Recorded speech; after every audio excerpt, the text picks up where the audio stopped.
Hello everyone. Welcome to News Navigator program of Shankar IAS Academy. ಇವತ್ತಿನ ವಿಡಿಯೋದಲ್ಲಿ ನಾವು ಭಾರತದ ಡೆಮೋಗ್ರಫಿ ಬಗ್ಗೆ ನೋಡ್ಕೊಳ್ಳೋಣ. ಅದಕ್ಕಿಂತ ಮುಂಚೆ ಇಲ್ಲೊಂದು ಅನೌನ್ಸ್ಮೆಂಟ್ ಇದೆ. ಏನು ಅಂತ ಹೇಳಿದ್ರೆ ಈ ತಿಂಗಳಿಂದ ಪ್ರತಿದಿನ ಕರೆಂಟ್ ಅಫೇರ್ಸ್ ಅನ್ನ ಯಾವ್ದೆಲ್ಲಾ ಟಾಪಿಕ್ಸ್ ಇಂಪಾರ್ಟೆಂಟ್ ಆ ಕರೆಂಟ್ ಅಫೇರ್ಸ್ ಗಳನ್ನ ತಗೊಂಡು ನ್ಯೂಸ್ ಪೇಪರ್ ಅನಾಲಿಸಿಸ್ ನ ಮಾಡ್ಕೊಡ್ಲಾಗತ್ತೆ.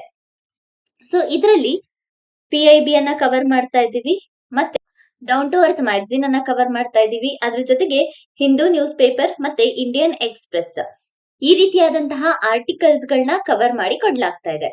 ಸೊ ಈಗ UPSC ಚೇರ್ಮನ್ ಟ್ವೀಟ್ ಮಾಡಿರೋ ತರ ಈ ಎಲ್ಲಾ ಕಾನ್ಸೆಪ್ಟ್ ಗಳು ಕೂಡ ನಮ್ಗೆ ಎಕ್ಸಾಮ್ ಪರ್ಸ್ಪೆಕ್ಟಿವ್ ಆಗಿ ಇಂಪಾರ್ಟೆಂಟ್ ಆಗುತ್ತೆ. ಕರೆಂಟ್ ಅಫೇರ್ಸ್ ನ ಹೆಚ್ಚಾಗಿ ಕೇಳ್ತಾ ಇರೋದ್ರಿಂದ ಎಕ್ಸಾಮ್ಗೆ ಈ ಒಂದು ವಿಡಿಯೋ ಸೀರೀಸ್ ತುಂಬಾ important. Not only for the UPSC, even state exams ಗಳಿಗೂ ಕೂಡ ಇಲ್ಲಿ ಕರೆಂಟ್ ಅಫೇರ್ಸ್ ನ ಕವರ್ ಮಾಡಿ ಕೊಡ್ಲಾಗತ್ತೆ. ಸ್ಟೇಟ್ ಕರೆಂಟ್ ಅಫೇರ್ಸ್ ಹೇಗೆ ಅಂತ ಹೇಳಿದ್ರೆ ಡೆಕ್ಕನ್ ಹೆರಾಲ್ಡ್ ಆಗಿರಬಹುದು, ಅಥವಾ ಪ್ರಜಾವಾಣಿ ನ್ಯೂಸ್ ಪೇಪರ್ ಆಗಿರಬಹುದು, ಅಥವಾ ಬೇರೆ ಬೇರೆ ಸೋರ್ಸಸ್ ಗಳನ್ನ ತಗೊಂಡ್ಬಿಟ್ಟು ಸ್ಟೇಟ್ ರಿಲೇಟೆಡ್ ಸ್ಟೇಟ್ ಗೆ ಇಂಪಾರ್ಟೆಂಟ್ ಆಗಿರುವಂತಹ ಕರೆಂಟ್ ಅಫೇರ್ಸ್ ಅನ್ನ ಕೂಡ ಕವರ್ ಮಾಡಲಾಗುತ್ತೆ. ಸೊ ಪ್ರತಿದಿನ ಈ ಒಂದು ಸೀರೀಸ್ ಅನ್ನ ತಪ್ಪದೆ ನೋಡಿ. ಅಂಡ್ ಇದರಲ್ಲಿ ನೀವು ನೋಟ್ಸ್ ಮಾಡ್ಕೊಳ್ಳೋ ಅವಶ್ಯಕತೆ ಇಲ್ಲ, ಯಾಕಂದ್ರೆ ಆ ಟಾಪಿಕ್ ಅನ್ನ ಮಾಡುವಾಗ್ಲೇನೆ ನೋಟ್ಸ್ ಅನ್ನ ಯಾವ ರೀತಿ ಮಾಡ್ಕೋಬೇಕು ಅಥವಾ ಯಾವ ತರ ನೀವು ಸ್ಟಾರ್ಟಿಂಗ್ ಪೋರ್ಷನ್ ಗೆ ಕನೆಕ್ಟ್ ಮಾಡಬಹುದು ಅನ್ನೋದನ್ನ ಹೇಳ್ಕೊಡ್ಲಾಗತ್ತೆ. ಸೊ ಇನ್ನು ಕೂಡ ನೀವು ಈ ಚಾನೆಲ್ ನ ಸಬ್ಸ್ಕ್ರೈಬ್ ಆಗಿಲ್ಲ ಅಂತ ಹೇಳಿದ್ರೆ ನೆಕ್ಸ್ಟ್ ಮುಂದಿನ ವಿಡಿಯೋಸ್ ಗಳನ್ನ ಸ್ಕಿಪ್ ಆಗದೆ ಇರೋ ರೀತಿ, ಮಿಸ್ ಆಗದೆ ಇರೋ ರೀತಿ ಇರೋದಕ್ಕೆ ಚಾನೆಲ್ ಅನ್ನ ಸಬ್ಸ್ಕ್ರೈಬ್ ಮಾಡಿ ಮತ್ತೆ ನಿಮ್ ಫ್ರೆಂಡ್ಸ್ ಜೊತೆ ಶೇರ್ ಮಾಡಿ. ಸೊ ಇವತ್ತಿನ ವಿಡಿಯೋ ಬಗ್ಗೆ ನೋಡ್ಕೊಳ್ಳೋಣ, ಭಾರತದ ಡೆಮೋಗ್ರಫಿ ಬಗ್ಗೆ. ಈ ಹಿಂದೆ ಆಗಿದ್ದಂತಹ ವಿಡಿಯೋದಲ್ಲಿ ಕೇರಳದಲ್ಲಿ ಏಜಿಂಗ್ ಪಾಪ್ಯುಲೇಷನ್ ಜಾಸ್ತಿ ಆಗ್ತಾ ಇದೆ ಅಂತ ನೋಡಿದ್ವಿ. ಅದೇ ರೀತಿ ಭಾರತದಲ್ಲಿ ರಿಪ್ಲೇಸ್ಮೆಂಟ್ ಪಾಪ್ಯುಲೇಷನ್ ಯಾವ ರೀತಿ ಆಗ್ತಾ ಇದೆ, ಮತ್ತೆ ಟೋಟಲ್ ಫರ್ಟಿಲಿಟಿ ರೇಟ್ ಯಾವ ತರ ಇದೆ, ಕೇರಳದಲ್ಲಿ ಯಾಕೆ ಏಜಿಂಗ್ ಪಾಪ್ಯುಲೇಷನ್ ಜಾಸ್ತಿ ಆಗ್ತಿದೆ, ಯಾವ ರೀತಿ ಸ್ಟೆಪ್ಸ್ ಗಳನ್ನ ಕೇರಳ ಮಾಡೆಲ್ ತಗೊಂಡಿದೆ, ಇದಿಷ್ಟನ್ನು ಕೂಡ ನಾವು ಅನಾಲಿಸಿಸ್ ಮಾಡಿದ್ವಿ. ಅದೇ ತರ ಈಗ ಮಿನಿಸ್ಟ್ರಿ ಆಫ್ ಹೋಮ್ ಅಫೇರ್ಸ್ ಏನ್ ಮಾಡಿದೆ ಅಂತ ಹೇಳಿದ್ರೆ ಭಾರತದಲ್ಲಿ ಚೇಂಜ್ ಆಗ್ತಾ ಇರುವಂತಹ ಡೆಮೋಗ್ರಫಿಕ್ ಪ್ಯಾಟರ್ನ್ ಅಂತ ಹೇಳಿದ್ರೆ, ಸೊ ಇದೊಂದು ಪಾಪ್ಯುಲೇಷನ್ ಪ್ಯಾಟರ್ನ್ ಚೇಂಜ್. ಪಾಪ್ಯುಲೇಷನ್ ತನ್ನ ಪ್ಯಾಟರ್ನ್ ಅನ್ನ ಒಂದು ದೇಶದಲ್ಲಿ ಯಾವ ರೀತಿ ಚೇಂಜ್ ಆಗ್ತಾ ಇದೆ ಅಲ್ಲ, ಅದನ್ನ ಡೆಮೋಗ್ರಫಿಕ್ ಪ್ಯಾಟರ್ನ್ ಅಂತ ಹೇಳಿ ಕರಿತೀವಿ. ಇದಕ್ಕೋಸ್ಕರ ಯಾಕೆ ಈ ರೀತಿ ಚೇಂಜ್ ಆಗ್ತಾ ಇದೆ ಅನ್ನೋದನ್ನ ತಿಳ್ಕೊಳ್ಳೋದಕ್ಕೋಸ್ಕರ ಮಿನಿಸ್ಟ್ರಿ ಆಫ್ ಹೋಮ್ ಅಫೇರ್ಸ್ ಒಂದು ಹೈ ಲೆವೆಲ್ ಕಮಿಟಿಯನ್ನ ಫಾರ್ಮ್ ಮಾಡಿದೆ. ಸೊ ಏನಿದು ಹೈ ಲೆವೆಲ್ ಕಮಿಟಿ ಅಂತ ಹೇಳಿದ್ರೆ, ಈ ರಿಪೋರ್ಟ್ ನ ನೇಮ್ ಏನು ಅಂತ ಹೇಳಿದ್ರೆ high level committee on demographic changes. So ಇದು ಈ ಒಂದು ಕಮಿಟಿಯ ಹೆಸರು. ಈಗ ಮಿನಿಸ್ಟ್ರಿ ಆಫ್ ಹೋಮ್ ಅಫೇರ್ಸ್ ಇದನ್ನ ಫಾರ್ಮ್ ಮಾಡಿದೆ. ಇದರಿಂದ ಅನ್ಯಾಚುರಲ್ ಆಗಿ ಅಥವಾ ಇಲ್ಲೀಗಲ್ ಆಗಿ ಚೇಂಜ್ ಆಗ್ತಾ ಇರುವಂತಹ ಭಾರತದ ಡೆಮೋಗ್ರಫಿಯನ್ನ ಎಕ್ಸಾಮಿನ್ ಮಾಡೋದಕ್ಕೋಸ್ಕರ ತಂದಿರುವಂತಹ ಕಮಿಟಿ ಇದು. ಸೊ ಯಾಕೆ ಪ್ಯಾಟರ್ನ್ ಚೇಂಜ್ ಆಗ್ತಾ ಇದೆ, ಎಲ್ಲಿಂದ ಪ್ಯಾಟರ್ನ್ಸ್ ಇನ್ಕ್ರೀಸ್ ಆಗ್ತಿದೆ, ಎಸ್ಪೆಷಲಿ ಬಾರ್ಡರ್ ಅಲ್ಲಿರುವಂತಹ ರಾಜ್ಯಗಳಲ್ಲೇ ಯಾಕೆ ಚೇಂಜ್ ಆಗ್ತಾ ಇದೆ, ಇಲ್ಲಿಗಲ್ ಮೈಗ್ರೇಷನ್ಸ್ ಇಂದ ಯಾಕೆ ಈ ತರ ಆಗ್ತಿದೆ, ಇದೆಲ್ಲದನ್ನು ಕೂಡ ನಾವು ಈ ಒಂದು ವಿಡಿಯೋದಲ್ಲಿ ನೋಡ್ಕೊಳ್ಳೋಣ. ಇದನ್ನ ಎಕ್ಸಾಮಿನ್ ಮಾಡೋದಕ್ಕೆ ಅಂತಾನೆ ತಂದಿರುವಂತಹ committee high level committee on demographic changes. So usually illegal immigrations ಮತ್ತೆ ಅಬ್ನಾರ್ಮಲ್ ಫ್ಯಾಕ್ಟರ್ಸ್ ಚೇಂಜ್ ಆಗ್ತಾ ಇರೋದ್ರಿಂದ ಇಲ್ಲಿಗಲ್ ಇಮಿಗ್ರೇಷನ್ಸ್ ಇಂದ ಪ್ರಾಬ್ಲಮ್ಸ್ ಗಳು ಕ್ರಿಯೇಟ್ ಆಗ್ತಿದೆ. So we know what is immigration. So ಏನು ಇಮಿಗ್ರೇಷನ್ ಅಂದ್ರೆ, ಇಮಿಗ್ರೇಷನ್ ಅಂತ ಹೇಳಿದ್ರೆ ಇನ್ಕಮಿಂಗ್ ಪಾಪ್ಯುಲೇಷನ್ ಅಂದ್ರೆ ಒಂದು ದೇಶದ ಒಳಗಡೆ ಬೇರೆ ದೇಶದಿಂದ ಇನ್ನೊಂದು ದೇಶದ ಒಳಗಡೆ ಎಷ್ಟು ಪಾಪ್ಯುಲೇಷನ್ ಬರುತ್ತೆ ಅಲ್ವಾ, ಇದನ್ನ ಇಮಿಗ್ರೇಷನ್ IMM ಅಂತ ಹೇಳಿ ಕರಿತೀವಿ. ಅದೇ ರೀತಿ ನಮ್ಗೆ ಇನ್ನೊಂದು ಟರ್ಮ್ ಇದೆ ಎಮಿಗ್ರೇಷನ್.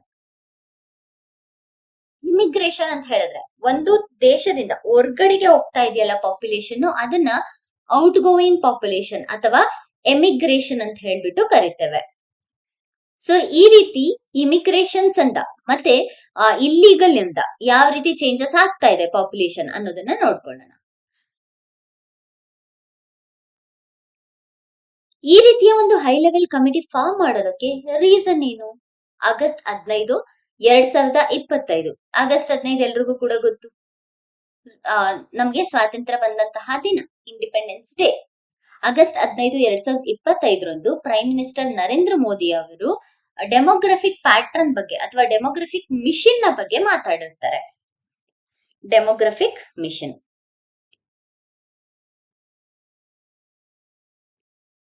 ಸೊ ಈ ಒಂದು ಡೆಮೋಗ್ರಫಿಕ್ ಮಿಷನ್ ಬಗ್ಗೆ ಮಾತಾಡಿರ್ತಾರೆ. ಈ ಡೆಮೋಗ್ರಫಿಕ್ ಮಿಷನ್ ಬಗ್ಗೆ ಅನೌನ್ಸ್ ಮಾಡಿದಂತಹ ಅವರು ಅವರ ಸ್ಪೀಚ್ ಅಲ್ಲಿ ಇದಕ್ಕೋಸ್ಕರ ಒಂದು ಕಮಿಟಿಯನ್ನು ಕೂಡ ಫಾರ್ಮ್ ಮಾಡಬೇಕು ಅಂತ ಹೇಳಿರ್ತಾರೆ. ಫಾರ್ ದಟ್ ಪರ್ಪಸ್ ನಾವು ministry of home affairs came up with high level committee on demographic changes. So firstly demography ಅಂದ್ರೆ ಏನು ಅಂತ ಹೇಳಿ ನೋಡ್ಕೊಳ್ಳೋಣ. ಇದೊಂದು ಹ್ಯೂಮನ್ ಪಾಪ್ಯುಲೇಷನ್ ಪ್ಯಾಟರ್ನ್ ಅಥವಾ ಸ್ಟಾಟಿಸ್ಟಿಕಲ್ ಸ್ಟಡಿ. ಹ್ಯೂಮನ್ ಪಾಪ್ಯುಲೇಷನ್ ನ statistical study. Usually population structure ಮತ್ತೆ ಹೇಗೆ ಪಾಪ್ಯುಲೇಷನ್ ಚೇಂಜ್ ಆಗ್ತಾ ಇದೆ, ಬರ್ತ್ ರೇಟ್ ಇಂದ ಆಗಿರ್ಬೋದು, ಡೆತ್ ರೇಟ್ ಇಂದ ಆಗಿರಬಹುದು, ಅಥವಾ ಮೈಗ್ರೇಷನ್ ಇಶ್ಯೂಸ್ ಇಂದ ಆಗಿರಬಹುದು, ಹೀಗೆ ಪ್ಯಾಟರ್ನ್ ಹೇಗೆ ಚೇಂಜ್ ಆಗ್ತದೆ ಅಂತ ಹೇಳಿ ನೋಡ್ತೀವಲ್ವಾ, ಅದನ್ನ ಡೆಮೋಗ್ರಫಿ ಅಂತ ಹೇಳಿ ಕರಿತೇವೆ. ಸೊ ಮೇನ್ಸ್ ಗೆ ಇದು ತುಂಬಾ ಇಂಪಾರ್ಟೆಂಟ್. ಯಾಕಂದ್ರೆ ಮೇನ್ಸ್ ಅಲ್ಲಿ ಡೆಫಿನೇಷನ್ ಬರಿಬೇಕಾಗತ್ತೆ ಅಲ್ವಾ. ಸೊ ಬರಿಬೇಕಾದ್ರೆ ಡೆಮೋಗ್ರಫಿ ಅಂತ ಹೇಳಿದ್ರೆ this is a human population statistical study. Usually population structure and how population is change over a time and to birth, death and migration is the main reason. ಇಷ್ಟನ್ನ ಬರೆದ್ರೆ ನಮ್ಗೆ 1 marks extra ಸಿಗುತ್ತೆ mains answer writing ಅಲ್ಲಿ. So next ಈ ಕಮಿಟಿಯಲ್ಲಿ ಯಾರೆಲ್ಲ ಇದ್ದಾರೆ ಅಥವಾ ಈ ಕಮಿಟಿಯ ಕಂಪೋಸಿಷನ್ ಏನು ಅಂತ ಹೇಳಿ ನೋಡೋಣ. ಕಮಿಟಿಯಲ್ಲಿ ಯಾರೆಲ್ಲ ಇರ್ತಾರೆ ಅಂತ ಹೇಳಿದ್ರೆ ಚೇರ್ ಪರ್ಸನ್. ಸೊ ಯಾವುದೇ ಕಮಿಟಿ ಆಗಿರಬಹುದು, ಚೇರ್ ಪರ್ಸನ್ ಅಥವಾ ಹೆಡ್ ಇಂಪಾರ್ಟೆಂಟ್. ಸೊ ಈ ಕಮಿಟಿಯ ಚೇರ್ ಪರ್ಸನ್ ಯಾರು ಅಂತ ಹೇಳಿದ್ರೆ ರಿಟೈರ್ಡ್ ಸುಪ್ರೀಂ ಕೋರ್ಟ್ ಜಡ್ಜ್ ಈ ಕಮಿಟಿಯ ಚೇರ್ ಪರ್ಸನ್. ಯಾರು ರಿಟೈರ್ಡ್ ಸುಪ್ರೀಂ ಕೋರ್ಟ್ ಜಡ್ಜ್ ಅಂತ ಹೇಳಿದ್ರೆ ಪ್ರಕಾಶ್ ಪ್ರಭಾಕರ್ ನಾವ್ಲೇಕರ್. ಪ್ರಕಾಶ್ ಪ್ರಭಾಕರ್ ನಾವ್ಲೇಕರ್ ಅವರು ಈ ಒಂದು ಕಮಿಟಿಯ ಅಂದ್ರೆ high level committee on demographic changes ನ ಚೇರ್ ಪರ್ಸನ್ ಅಂತ ಹೇಳ್ಬೋದಾಗತ್ತೆ. ಜೊತೆಗೆ ಬೇರೆ ಬೇರೆ ಮೆಂಬರ್ಸ್ ಗಳು ಕೂಡ ಈ ಒಂದು ಕಮಿಟಿಯಲ್ಲಿ ಇದ್ದಾರೆ. ಯಾರ್ಯಾರು ಅಂತ ಹೇಳಿದ್ರೆ ದುರ್ಗಾ ಶಂಕರ್ ಮಿಶ್ರಾ, ಇವರು census commissioner. Durga Shankar Mishra census commissioner ಇವರು. ಮತ್ತೆ ಬಾಲಾಜಿ ಶ್ರೀವತ್ಸವ್ ಮತ್ತೆ ಶಮಿಕಾ ರವಿ, ಈ ರೀತಿ 3 ಜನ ಮೆಂಬರ್ಸ್ ಗಳು ಕೂಡ ಈ ಒಂದು ಕಮಿಟಿಯಲ್ಲಿ ಇರೋದನ್ನ ನಾವು ಕಾಣಬಹುದಾಗುತ್ತೆ. ಜೊತೆಗೆ ಜಾಯಿಂಟ್ ಸೆಕ್ರೆಟರಿ ಮೆಂಬರ್ ಸೆಕ್ರೆಟರಿ ಕೂಡ ಇದ್ದಾರೆ ಇದರಲ್ಲಿ. ಅಂಡ್ ಈ ಕಮಿಟಿಗೆ ಕೊಟ್ಟಿರುವಂತಹ ಟೈಮ್ ಲೈನ್ ಏನು ಅಂತ ಹೇಳಿದ್ರೆ ಡೆಮೋಗ್ರಫಿ ಪ್ಯಾಟರ್ನ್ ಬಗ್ಗೆ 1 ಇಯರ್ ಒಳಗಡೆ ರಿಪೋರ್ಟ್ ಅನ್ನ ಸಬ್ಮಿಟ್ ಮಾಡಬೇಕು. ಡೆಮೋಗ್ರಫಿ ಯಾಕೆ ಚೇಂಜ್ ಆಗ್ತಿದೆ ಅನ್ನುವಂತಹ ಒಂದು ಕಂಪ್ರಹೆನ್ಸಿವ್ ರಿಪೋರ್ಟ್ ಅನ್ನ 1 ಇಯರ್ ಒಳಗಡೆ ಸಬ್ಮಿಟ್ ಮಾಡಬೇಕು. ಇಫ್ ಎಕ್ಸ್ಟ್ರೀಮ್ ಕೇಸ್ ಅಂದ್ರೆ 6 ಮಂತ್ ತನಕ ಎಕ್ಸ್ಟೆಂಡ್ ಮಾಡಬಹುದು. ಸೊ 1.5 ಇಯರ್ ಒಳಗಡೆ ಸಬ್ಮಿಟ್ ಮಾಡಬೇಕು. ಬಟ್ 1.5 ಇಯರ್ ಬಂದ್ಬಿಟ್ಟು ಎಕ್ಸ್ಟ್ರೀಮ್ ಆಗೋಯ್ತು. 1 year minimum time. If in case ಏನಾದ್ರೂ ಎಕ್ಸ್ಟೆಂಡ್ ಮಾಡಬೇಕು ಅಂತ ಹೇಳಿದ್ರೆ ಇನ್ನ 6 ತಿಂಗಳು ಅದನ್ನ ಎಕ್ಸ್ಟೆಂಡ್ ಮಾಡಬಹುದಾಗುತ್ತೆ. ಸೊ ಟೋಟಲ್ 1 ಇಯರ್ ಮಾತ್ರ ಇಲ್ಲಿ ಕನ್ಸಿಡರ್ ನ ಮಾಡಲಾಗುತ್ತೆ. ನಂತರ ಮಿನಿಸ್ಟ್ರಿ ಆಫ್ ಹೋಮ್ ಅಫೇರ್ಸ್ ಪ್ರಕಾರ ಭಾರತದಲ್ಲಿ ಡೆಮೋಗ್ರಫಿ ಅಥವಾ ಪಾಪ್ಯುಲೇಷನ್ ಪ್ಯಾಟರ್ನ್ ಚೇಂಜ್ ಆಗ್ತದೆ. ಹೌದು, ಯೂಶಲಿ ಇಲ್ಲಿಗಲ್ ಇಮಿಗ್ರೇಷನ್ ಇಂದ ಮೇಜರ್ ಇಂಪ್ಯಾಕ್ಟ್ ಕ್ರಿಯೇಟ್ ಆಗ್ತಾ ಇದೆ. ಸೊ ಮೇಜರ್ಲಿ ಏನಾಗ್ತಾ ಇದೆ, ಇಲ್ಲಿಗಲ್ ಇಮಿಗ್ರೇಷನ್ ಇಂದ ಇಲ್ಲಿ ಮೇಜರ್ ಆಗಿ ಚೇಂಜ್ ಆಗ್ತಾ ಇರೋದನ್ನ ನಾವು ಕಾಣಬಹುದಾಗುತ್ತೆ. ಈ ಇಲ್ಲಿಗಲ್ ಇಮಿಗ್ರೇಷನ್ ಇಂದ ಮೇಜರ್ ಇಂಪ್ಯಾಕ್ಟ್ ಕ್ರಿಯೇಟ್ ಆಗ್ತದೆ. ಇದರಿಂದ ಏನೇನ್ ಥ್ರೆಟ್ ಆಗ್ತಿದೆ, ಭಾರತಕ್ಕೆ ಏನೆಲ್ಲ ಪ್ರಾಬ್ಲಮ್ ಅಂತ ಹೇಳಿದ್ರೆ ಮೊದಲನೇದಾಗಿ ನ್ಯಾಷನಲ್ ಸಾವೆನಿಟಿ. ಬಾರ್ಡರ್ ಅಲ್ಲಿ ನ್ಯಾಷನಲ್ ಸಾವರ್ನಿಟಿ ಅಂತ ಹೇಳಿದ್ರೆ ಭಾರತದ ಸಾರ್ವಭೌಮತ್ವಕ್ಕೆ ಇಲ್ಲಿ ತೊಂದರೆ ಆಗ್ತಾ ಇರೋದನ್ನ ನಾವು ಕಾಣಬಹುದಾಗುತ್ತೆ. ಎಸ್ಪೆಷಲಿ ಬಾರ್ಡರ್ ಅಲ್ಲಿ ಒಳಗಡೆ ಬರ್ತಾ ಇದಾರಲ್ಲ ಇಲ್ಲಿಗಲ್ ಆಗಿ ಬಾಂಗ್ಲಾದೇಶಿಂದ ಆಗಿರಬಹುದು ಅಥವಾ ಬೇರೆ ದೇಶಗಳಿಂದ ಆಗಿರಬಹುದು, ಬಾರ್ಡರ್ ಕಡೆಯಿಂದ ಬರ್ತಿರೋದ್ರಿಂದ ಬಾರ್ಡರ್ ಅನ್ಮಾನಿಟರ್ಡ್ ಬಾರ್ಡರ್ ನ ಡೈಲ್ಯೂಷನ್ ನ ಮಾಡ್ತಾ ಇದೆ.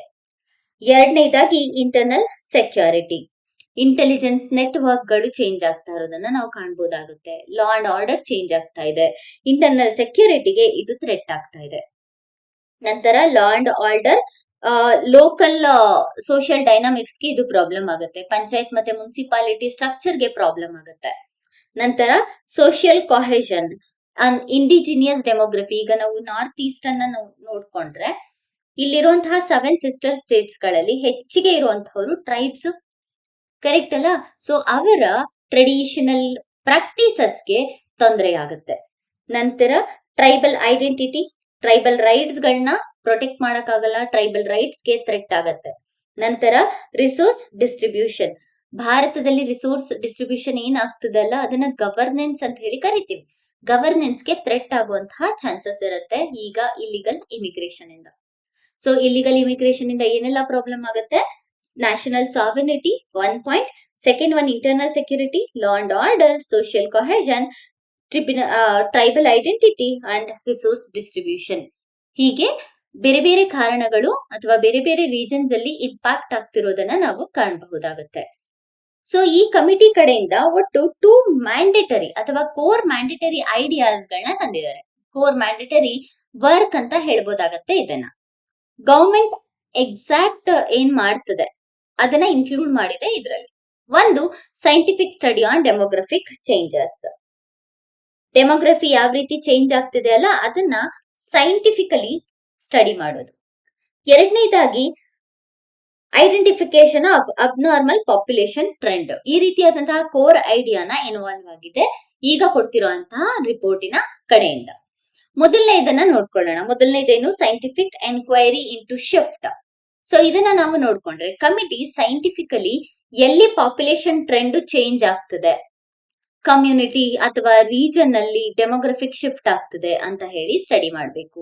ಇದರಿಂದ ಏನ್ ಯೂಸು? ಸೈಂಟಿಫಿಕ್ ಸ್ಟಡಿ ಯಾಕೆ ಮಾಡ್ಬೇಕು ಅಂತ ಹೇಳಿದ್ರೆ ಇಲ್ಲಿಗಲ್ ಇಮಿಗ್ರೇಷನ್ಸ್ ಆಗಿರಬಹುದು, ಕ್ರಾಸ್ ಬಾರ್ಡರ್ ಮೂವ್ಮೆಂಟ್ ಆಗಿರಬಹುದು, ಅಥವಾ ಈವನ್ ಫರ್ಟಿಲಿಟಿ ವೇರಿಯೇಷನ್ಸ್ ಆಗಿರಬಹುದು, economic migrations, socio environmental factors, ಹಾಗೆ ಅಡ್ಮಿನಿಸ್ಟ್ರೇಟಿವ್ ಫೇಲ್ಯೂರ್ಸ್, ಇದನ್ನೆಲ್ಲದನ್ನು ಕೂಡ ಸೈಂಟಿಫಿಕಲಿ ಅನಲೈಸ್ ಮಾಡಿ ಪ್ರಾಪರ್ ಗವರ್ನೆನ್ಸ್ ನ ಇಂಪ್ರೂವ್ ಮಾಡಬಹುದು ಅಂತ.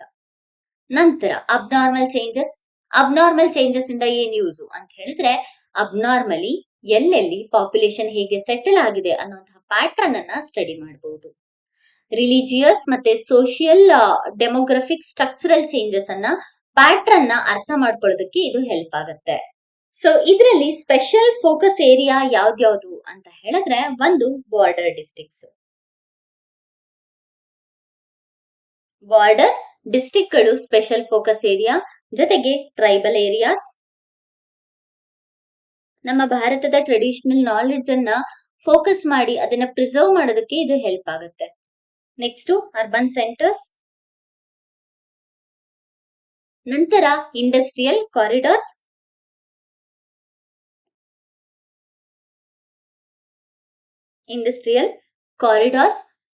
ಈ ಕಮಿಟಿಯ ಸ್ಪೆಷಲ್ ಫೋಕಸ್ ಏರಿಯಾ. ಸೊ ಕಮಿಟಿಯ major responsibility providing recommendation a permanent and streamlined mechanism for identification, detention and deportation of illegal immigration. So ಒಂದು ಪರ್ಮನೆಂಟ್ ಸೊಲ್ಯೂಷನ್ ನ ಈ ಒಂದು ಕಮಿಟಿ ಕೊಡಬೇಕು ಅಂತ ಹೇಳ್ಬಿಟ್ಟು ಕಮಿಟಿಯನ್ನ ರಚನೆ ಮಾಡಲಾಗಿದೆ. ಸೊ ಕಮಿಟಿಯ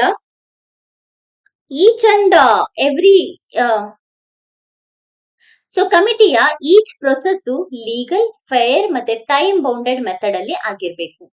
ಇದರಿಂದ border management, identification system, monitoring mechanisms ಮತ್ತೆ ಸೆಂಟರ್ ಸ್ಟೇಟ್ ಕೋಆರ್ಡಿನೇಷನ್ ಸ್ಟ್ರೆಂಥನ್ ಮಾಡೋದಕ್ಕೆ ಇದು ಮುಖ್ಯವಾದ ಪಾತ್ರವನ್ನ ವಹಿಸುತ್ತೆ. ಸೊ ಬರೀ ರೆಕಮೆಂಡೇಶನ್ ಮಾತ್ರ ಅಲ್ಲ, ಕಮಿಟಿಗೆ ಸ್ಟೆಬಿಲೈಸೇಷನ್, ಪಾಪ್ಯುಲೇಷನ್ ಸ್ಟೆಬಿಲೈಸೇಷನ್ ಬಗ್ಗೆ ಕೂಡ ಫ್ರೇಮ್ ವರ್ಕ್ ನ ಪ್ರಿಪೇರ್ ಮಾಡೋಕೆ ಟಾಸ್ಕ್ ನ ಕೊಡ್ಲಾಗುತ್ತೆ.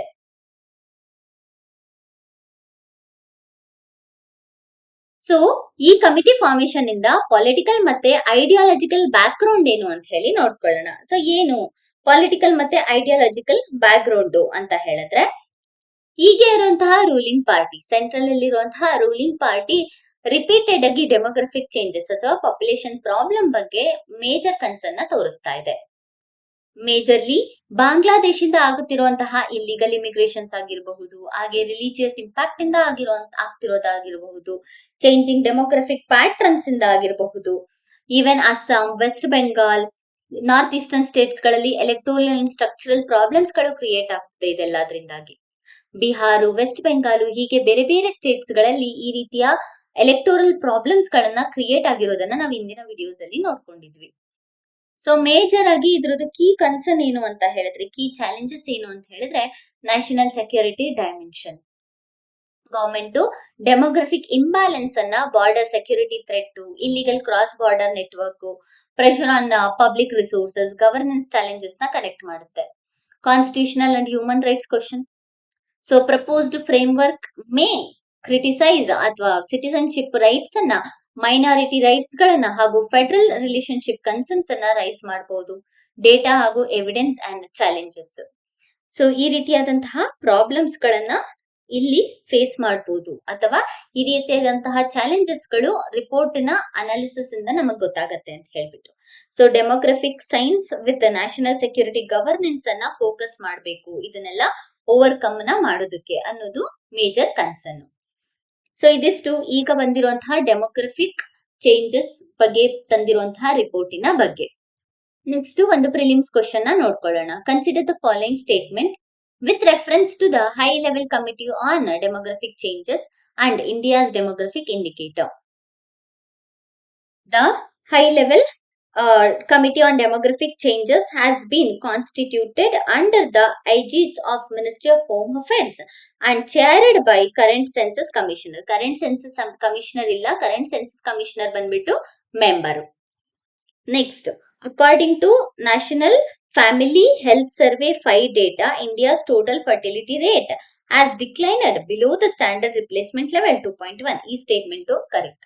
ಈವನ್ ಇದನ್ನ ನಾವು ಕೇರಳದ ಏಜಿಂಗ್ ಪಾಪ್ಯುಲೇಷನ್ ಬಗ್ಗೆ ನೋಡ್ಬೇಕಾದ್ರೆ ನೋಡ್ಕೊಂಡಿದ್ವಿ. Next, the committee's mandate include recommending permanent legal mechanism for identification, detention, deportation of illegal immigrants. ಇದು ಕೂಡ ಕರೆಕ್ಟ್. ಸೊ ಆನ್ಸರ್ ಬಂದು 2 and 3 is the right answer. Next, UPSC practice question mains ಅನ್ನ ನೋಡ್ಕೊಳ್ಳೋಣ.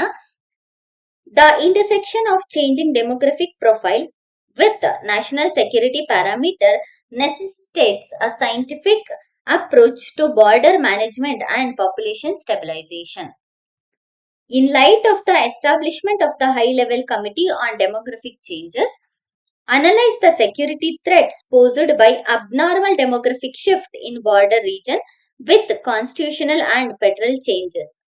Must be navigated while formulating a permanent deportation and detention framework. So ಈ ರೀತಿಯಾದಂತಹ questions arise ಆಗುತ್ತೆ. ಇದು mains related ಒಂದು ಕ್ವಶನ್. ಸೊ ಇದೆಷ್ಟು ಇವತ್ತು ವಿಡಿಯೋದ ಬಗ್ಗೆ. ನಾಳೆಯಿಂದ ನಾವು ಪ್ರತಿದಿನದ ವಿಡಿಯೋ ಅನಾಲಿಸಿಸ್ ಅನ್ನ ಅಥವಾ ಪ್ರತಿದಿನದ ಕರೆಂಟ್ ಅಫೇರ್ಸ್ ಅನಾಲಿಸಿಸ್ ಅನ್ನ ಫಾಲೋ ಮಾಡ್ತಾ ಹೋಗೋಣ. ಇನ್ನು ಕೂಡ ಚಾನೆಲ್ ನ ಸಬ್ಸ್ಕ್ರೈಬ್ ಆಗಿಲ್ಲ ಅಂದ್ರೆ ಸಬ್ಸ್ಕ್ರೈಬ್ ಮಾಡಿ, ಮತ್ತೆ ನಿಮ್ಮ ಫ್ರೆಂಡ್ಸ್ ಜೊತೆ ಕೂಡ ಶೇರ್ ಮಾಡಿ. Thank you for watching.